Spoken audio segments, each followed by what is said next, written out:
بسم الله الرحمن الرحيم الحمد لله رب العالمين والصلاة والسلام على محمد وآله وأصحابه أجمعين.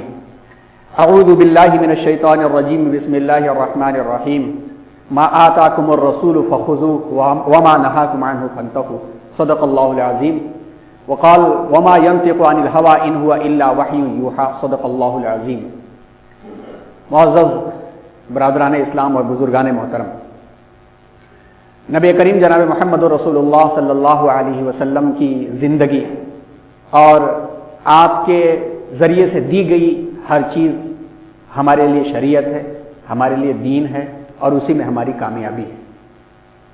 اللہ کا فضل اور کرم کہ اللہ تبارک و تعالیٰ نے اسلامی تاریخ اور افکار اور دنیا پر اس کے اثرات کے عنوان سے جو کام شروع کرایا، وہ کام چوتھے مرحلے کے اختتام پر آخری لیکچر سے پہلے اس صورتحال میں روک دیا گیا تھا، موقوف کر دیا گیا تھا.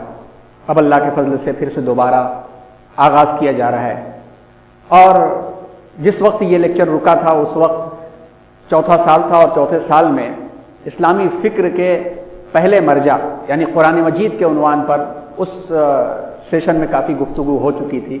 دوسرا حصہ بچا تھا کہ اسلامی فکر کا جو دوسرا مرجع ہے، جو مین سورس ہے، دوسرا پرائمری سورس قرآن مجید ہے، سیکنڈری سورس جو ہے وہ ہے حدیث، سنت اور سیرت. یہ عنوان ایسا ہے کہ جس عنوان پر گفتگو ہونی چاہیے، اسے سننا چاہیے اور اس کو اپنی زندگی میں لانا چاہیے، کیونکہ قرآن نے ہی ہمیں یہ ہدایت دی ہے کہ جو کچھ رسول تمہیں دیں وہ اسے لے لو اور جس سے منع کریں اس سے رک جاؤ. قرآن نے ہی یہ ہدایت دی ہے کہ رسول جو بات وہ بولتے ہیں اپنی خواہش اور انسانی جذبات سے نہیں بولتے، بلکہ وہ اللہ کی طرف سے نازل کی ہوئی اتاری ہوئی وحی ہوتی ہے. اور قرآن نے ہی ہمیں یہ سمجھایا ہے کہ لقد کان لکم فی رسول اللہ اسوۃ حسنہ. ایمان ہے جس کے دل میں آخرت کے اوپر، اس کے بارے میں اللہ نے فرما دیا کہ رسول کی ہی زندگی میں تمہارے لیے بہترین اسوہ اور نمونہ ہے. تو یہ چیز ایسی ہے کہ اگر اس کو اپنی زندگی سے ہم نے کسی بھی مرحلے میں نکالنے کی کوشش کیا یا زندگی کی کسی بھی اسٹیج میں اگر اس سے غفلت برتی تو اس کے نقصانات آنے والی کئی نسلوں تک ہوتے. اور یہی کمی ہوئی ہے کہ سنت اور سیرت کے معاملات کو اور عمل کو اپنی زندگی سے جب ہم نے یہ سوچ کر کے کہ ارے یہ فرض نہیں ہے چھوڑنا شروع کیا، تو پہلے وہ سنتیں چھوٹی جو آداب میں آتی تھی. پھر جب آداب کو چھوڑنے کے ہم عادی ہو گئے تو وہ سنتیں چھوٹنے لگی جن کو چھوڑنا مکروہ کہلاتا تھا. تو مکروہ چیزوں پر بھی ہم عمل کرنے لگے کہ ارے یہ کوئی حرام تو نہیں ہے، ناجائز تو نہیں ہے. پھر اس کے بعد وہ سنتیں چھوٹنے لگی جو مؤکدہ تھی، جن کی تاکید کی گئی تھی. اور جب مؤکدہ سنتیں چھوٹنے لگی تو پھر فرض کے اوپر بھی اثر آنے لگا اور آہستہ آہستہ فرض سے بھی ہم لوگ غافل ہوتے چلے گئے. تو اصلاح اگر کرنی ہے، اگر اپنے آپ میں صحیح اور سدھار کرنا ہے تو پھر چھوٹی سی چھوٹی سنتوں کے اوپر جب تک ہم آئیں گے نہیں، نہ عشق رسول کے دعوے صحیح ہوں گے اور نہ فرض صحیح طریقے پر ہم لوگ ادا کر سکیں گے. آپ تک وہ حدیث بھی پہنچی ہوگی کہ جس میں نوافل یعنی جو تطوع عبادات ہیں، نوافل جس کو ہم کہا کرتے ہیں عام زبان میں، کہ روز قیامت نوافل عبادات کی اہمیت سمجھ میں آئے گی کہ فرض عبادات میں کہیں اگر کوئی کچھ کوتاہی نکل آئی تو اس کو نوافل عبادات کے ذریعے سے اسے پورا کیا جائے گا. تو اسی طرح سے چھوٹی چھوٹی جو سنتیں ہیں، یہ چھوٹی چھوٹی سنتیں ہمیں فرائض کے تصحیح تک کا کام دیتی. اس سلسلے میں انشاءاللہ اسی عنوان پر اور سنت رسول اور سیرت رسول صلی اللہ علیہ وسلم سے جڑی ہوئی باتوں کا آئندہ سے تذکرہ شروع ہوگا، جس میں حدیث، سنت اور سیرت اس کا تعارف، اور پھر حضور اکرم صلی اللہ علیہ وسلم کی زندگی جو نبوت سے پہلے، نبوت کے بعد مکی دور اور مدنی دور، یہ ایک ایک مرحلہ جو ہمارے لیے ایک آئیڈیل ہے، ایک نمونہ ہے، اس کے اوپر بات ہوگی. ساتھ میں آپ کے جو عادات ہیں، جو خصائل ہیں، جن کو شمائل کہا جاتا ہے، ان کا تذکرہ ہم کریں. کھانے پینے کے آداب، راستے پر چلنے کے آداب، دوسرے سے ملاقات کرنے کے آداب، اور اسی طرح سے طب نبوی کے معاملات. یہ سب جب تذکرہ ہو جائے گا، ان تذکروں کے بعد اس پر ہم غور کریں گے کہ آپ کی شان اقدس میں گستاخیاں کیوں کی جاتی ہیں، اور اس کا حل کیا ہے اور اس کے لیے ہمارا طرز عمل کیا ہونا چاہیے اور ہمارے اوپر ذمہ داریاں کیا عائد ہوتی ہیں. کیونکہ اگر کسی چیز کو نہ سمجھا جائے تو نا سمجھی میں کہیں نہ کہیں انسان غلط راہ اختیار کرتا ہے. حضرت مولانا تقی عثمانی صاحب دامت برکاتہم ایک مقام پر لکھتے ہیں کہ ناموس رسالت کے عنوان پر لکھتے ہیں کہ اس کی دفاع کرنے کے معاملے میں قانون لینے کا حق، قانون کو اپنے ہاتھ میں لینے کا حق کسی کو نہیں ہے. تو اب اس سے پہلے کتنے مرحلے ہیں، ان مرحلوں پر بھی ہمیں غور کرنا چاہیے. ایک دم سے بھڑک کر کے کسی کے بارے میں پتھر بازیاں کر دینا، جان سے مار دینا، اس سے پہلے بھی کچھ مرحلے ہیں جو ہمیں اپیل کرتے ہیں کہ ہم اسے اپنائیں. جو کمی ہے، جو زیادتی ہو رہی ہے، اس کے پیچھے کا پس منظر کیا ہے، بیک گراؤنڈ کیا ہے، اسے بھی ہمیں سمجھنے کی سب سے زیادہ ضرورت ہے. آج اگر کوئی شخص اسلام کی کسی بارے میں، قرآن کے بارے میں، ناموس رسالت کے بارے میں گستاخیاں کر رہا ہے تو ہمیں یہ دیکھنا ہے کہ وہ کسے دیکھ کر کے گستاخی کر رہا ہے. اس نے ہمیں دیکھا ہے، ہمارے اٹھنے بیٹھنے کو دیکھا ہے، ہماری چیزوں کو اس نے برتا ہے، وہ ہمارے ساتھ سفر کیا ہے، اس نے ہمارے ساتھ ٹرانزیکشن اور معاملہ کیا ہے. اس نے ہمیں دیکھا ہے کہ عام زندگی میں ہم کس قدر اسلام سے دور جو اپنی منمانی زندگی گزار رہے ہیں، تو وہ ہمیں دیکھ کر کے اسلام سمجھتا ہے.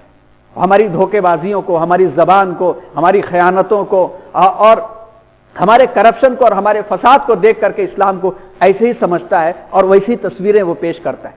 جبکہ اگر ہماری اپنی عملی زندگی میں حضور اکرم صلی اللہ علیہ وسلم کی عملی زندگی ہوتی تو وہ دیکھ کر کے عمل کرتا. اس گستاخ کے خلاف ہمیں کھڑے ہونے سے پہلے دوسرے لوگ کھڑے ہو جاتے کہ یہ شخصیت ایسی نہیں تھی اور وہ غلط کر رہا ہے. تو آج تمہیدی محاضرے کے اندر انشاءاللہ جو عنوان ہے، اس عنوان میں سب سے پہلی چیز یہ ہے کہ ناموس رسالت صلی اللہ علیہ وسلم اور ہماری ذمہ داریاں کیا ہیں اور امت مسلمہ کی ذمہ داریاں کیا ہیں. اس عنوان کے اوپر جو تمہیدی بات کی گئی، اس تمہیدی بات کی روشنی میں آئندہ سے یہی سلسلہ چلے گا. اور سب سے پہلی چیز جو ہمیں سمجھنا چاہیے وہ یہ کہ اللہ تبارک و تعالیٰ نے قرآن میں، جیسا کہ یہاں پہ آیت آپ کو دکھ رہی ہے، سورہ آل عمران کی آیت، بسم اللہ الرحمن الرحیم، قل ان کنتم تحبون اللہ فاتبعونی یحببکم اللہ ویغفر لکم ذنوبکم واللہ غفور رحیم. اللہ تبارک و تعالیٰ یہ فرما رہے ہیں، نتیجتاً یہ فرما رہے ہیں کہ اللہ بہت زیادہ مغفرت کرنے والے ہیں اور بہت زیادہ رحم کرنے والے ہیں اور تمہارے گناہوں کو وہی معاف کریں گے. اس آیت کے اس ٹکڑے پر غور کیجئے اور ابھی اپنی زندگی پر ہم غور کریں. اور جو چیزیں ہمارے اوپر ہو رہی ہیں، ہماری باتوں کا انکار، ہماری چیزوں کے اوپر غلط فہمیاں، ظلم، مظالم جو ہو رہے ہیں، تو اس آیت کے ٹکڑے پر غور کرنے سے سمجھ میں آتا ہے کہ اللہ ہم سے ناراض ہے. اللہ ہم سے ناراض ہے. اور اسی آیت کے اوپری حصے میں اللہ تعالیٰ یہ ہم سے بتا رہے ہیں کہ اگر تمہیں اللہ کی ناراضگی کو دور کرنا ہے تو اللہ کی محبت پہلے لاؤ، اللہ کے تقاضے والی زندگی کو گزارو. اور اللہ کے تقاضے والی زندگی تم کو کہاں سے ملے گی؟ اتباع رسول سے ملے گی.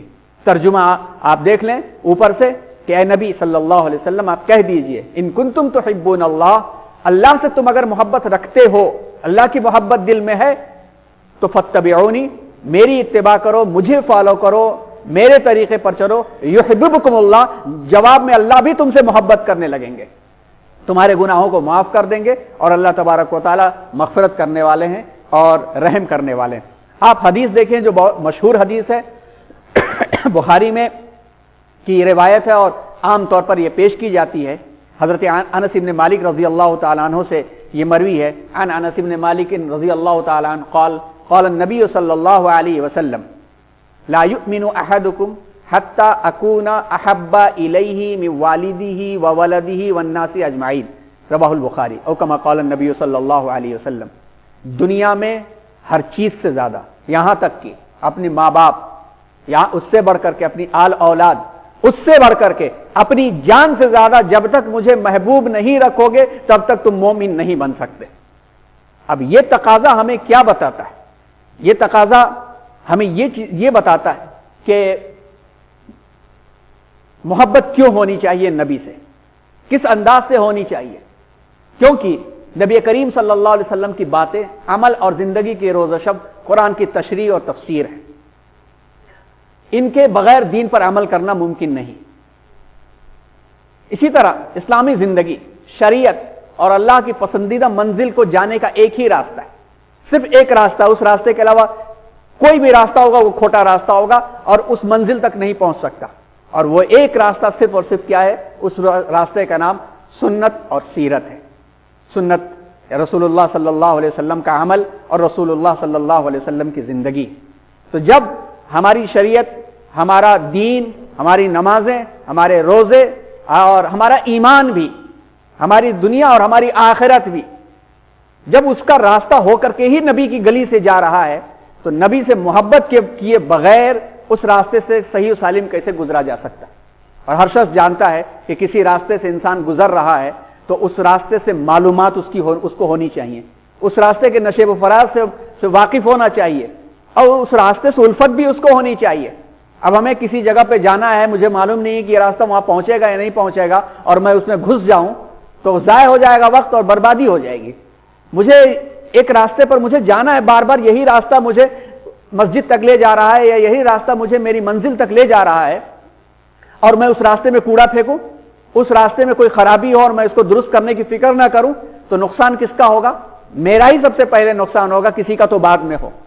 تو جب ہر راستہ جا رہا ہے نبی کی زندگی سے، تو بغیر ان کی زندگی سے محبت کیے بغیر، ان کی زندگی کو جانے بغیر ہم اس منزل تک نہیں پہنچ سکتے۔ تو اس تقاضے کے تحت نبی سے الفت سب سے زیادہ ہونی چاہیے۔ اب آئیے نبی کریم صلی اللہ علیہ وسلم کے عشق کے تقاضوں کے جو مراحل ہیں، جو اسٹیجز ہیں، جو ریکوائرمنٹس ہیں، جو ضروریات ہیں، وہ تینوں ایک دوسرے سے جڑی ہوئی ہیں، ایک دوسرے میں گھلی ملی ہوئی ہیں۔ آپ اس ڈائیگرام کو اپنے سامنے رکھیں، آپ اس ڈائیگرام کے سرکل کو دیکھیں تو تینوں چیزیں ملی ہوئی ہیں، تینوں چیزیں علیحدہ علیحدہ الگ الگ ہوں گی تو وہ تقاضے پوری طرح سے مکمل نہیں ہو پائیں گے، کہیں نہ کہیں سے نقص اور نقصان ہوگا۔ آپ پہلا سرکل دیکھیں، انفرادی تقاضے یعنی پرسنل، جس کو کہہ لیجئے، انڈیویجول کہہ لیجئے۔ دوسرا آپ دیکھیں معاشرتی تقاضے، اجتماعی تقاضے۔ تیسرا آپ دیکھیں حکومتی تقاضے۔ کسی بھی شخص کی زندگی سے پوری طرح سے فائدہ حاصل کرنے کے واسطے یہ تینوں اسٹیجز، تینوں مرحلے ہوتے۔ اسلامی نظام حکومت میں ان تینوں چیزوں کا برابر خیال رکھا جاتا تھا، اور اسلامی نظام کے اندر یہ چیز پائی جاتی ہے۔ آپ نے غور کیا ہوگا کہ سنت اور سیرت کا جو بیس اور بنیاد ہے، اگر کوئی شخص کہے کہ سنت اور سیرت سے کیا مراد ہے، ایک سینٹنس میں کہو یا ایک لفظ میں کہو، اگر یہ شخص کوئی ہم سے کہے کہ سنت اور سیرت کی ڈیفینیشن صرف ون ورڈ میں کرو تو کیا کر سکیں گے ہم؟ اخلاق۔ وَإِنَّكَ لَعَلَىٰ خُلُقٍ عَظِيمٍ، اللہ نے بھی ایک ورڈ میں سب کچھ کہہ دیا۔ سورہ قلم میں آپ دیکھیے کہ آپ اخلاق کے اعلیٰ نمونے پر ہیں۔ آپ صلی اللہ علیہ وسلم نے بھی فرمایا بُعِثْتُ لِأُتَمِّمَ مَكَارِمَ الْأَخْلَاقِ، اخلاق کے سب سے پیک پوائنٹ پر مجھے بھیجا گیا ہے اور میں ہر چیز کو مکمل کرنے کے لیے بھیجا گیا۔ تو آپ دیکھیے اسلامی نظام حکومت اخلاق پہ چلتا ہے۔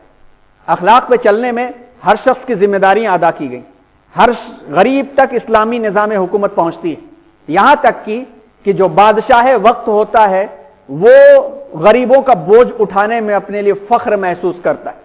حضرت ابوبکر صدیق، حضرت عمر فاروق اور خلفائے راشدین، سیدنا علی، سیدنا حضرت علی عثمان غنی، ان تمام حضرات کو آپ دیکھیے تو غریبوں کے بوجھ کو اٹھانے میں اپنے لیے فخر محسوس کرتے۔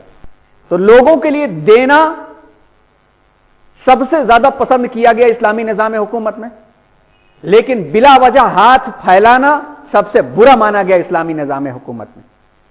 آپ دیکھیے بیلنس دیکھیے، وہاں پہ روکا جا رہا ہے کہ بیجا سوالات مت کرو، اور یہاں پر کہا جا رہا ہے کہ چھپ چھپا کر جتنا دینا چاہو دے ڈالو، گھر کو پوچھ ڈالو، تب بھی اللہ تبارک و تعالیٰ کے یہاں پسندیدہ عمل ہے۔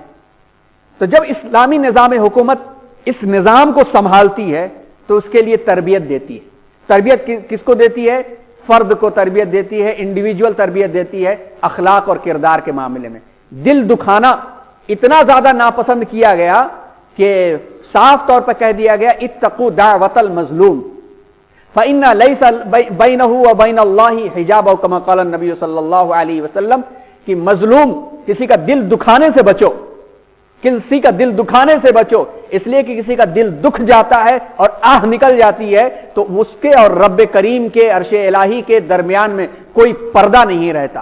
اور سورہ بنی اسرائیل کا آپ مطالعہ کریں، اس میں ایک جگہ کہہ دیا گیا کہ ومن قتل مظلوما، کہ کسی کو مظلوم قتل کر دیا گیا، بیجا قتل کر دیا گیا، اور اس کا بدلہ لینے والا کوئی نہیں ہے تو اللہ اس کا ولی بن جاتا ہے.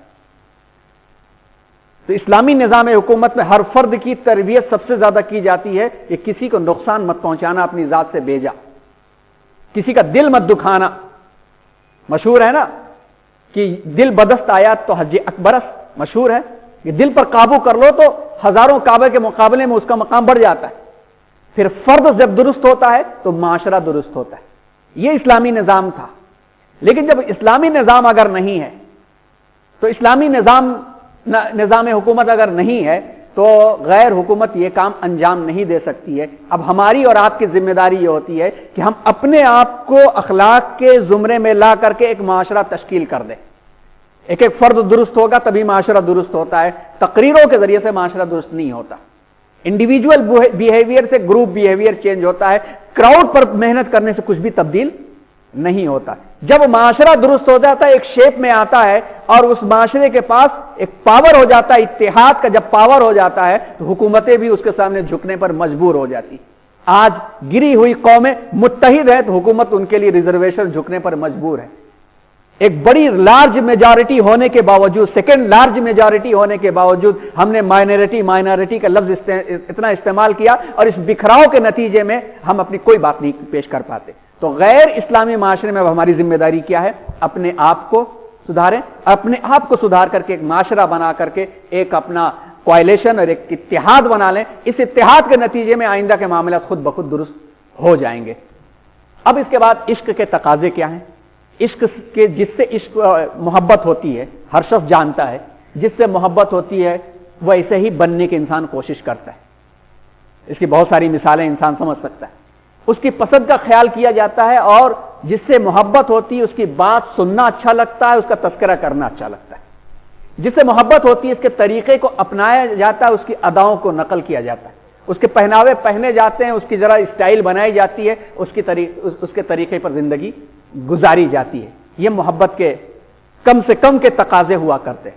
اور اس کے مقابلے میں آپ دیکھیں نفرت جس سے ہوتی ہے اس کے کیا اثرات ہوتے ہیں. جس سے نفرت ہو ہم اس کا ذکر کرنا اور سننا تک پسند نہیں کرتے. آپ غور کیجئے گا کہ ہم کہاں پر جا رہے ہیں. محبت ہوتی ہے تو کیا تقاضے ہوتے ہیں، جب نفرت ہوتی ہے تو کیا تقاضے ہوتے ہیں. ہم اس کا ذکر سننا بھی نہیں پسند کرتے، بات کرنا بھی پسند نہیں کرتے. کوئی بات کرتا ہے تو الجھن میں آ جاتے ہیں، کہیں اس کا تذکرہ ہو رہا ہوتا ہے تو بھاگ جاتے ہیں، وہاں پہنچنا نہیں چاہتے. اس کی پسند کے خلاف راستہ اختیار کرتے ہیں. وہ جس راستے سے جاتا ہے وہ راستہ چھوڑ دیتے ہیں. جیسا وہ کرتا ہے اس کے خلاف کرتے ہیں. وہ کوئی چیز دیتا ہے اسے قبول نہیں کرتے. وہ گھر میں ہدیہ بھیجوائے تو اس کو واپس کروا دیتے ہیں، قبول نہیں کرتے اور اس میں کمیاں نکالتے ہیں. اس کی کوئی بات ہو، اس کا کوئی پروڈکشن ہو، اس کی کوئی چیز ہو، اس میں ہم کمیاں نکالتے ہیں. یہی ہوتا ہے نفرتوں اور الجھنوں میں نا.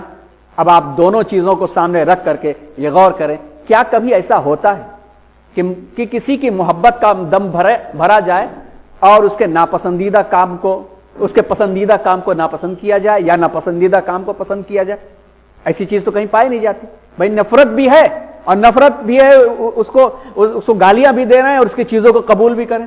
یا محبت بھی ہے، دم بھر رہے ہیں، اسے بہت محبت ہے، بہت محبت ہے، بہت محبت ہے اور اس کو گالیاں بھی دے رہے ہیں یا اس کی چیزوں سے بھاگ رہے ہیں.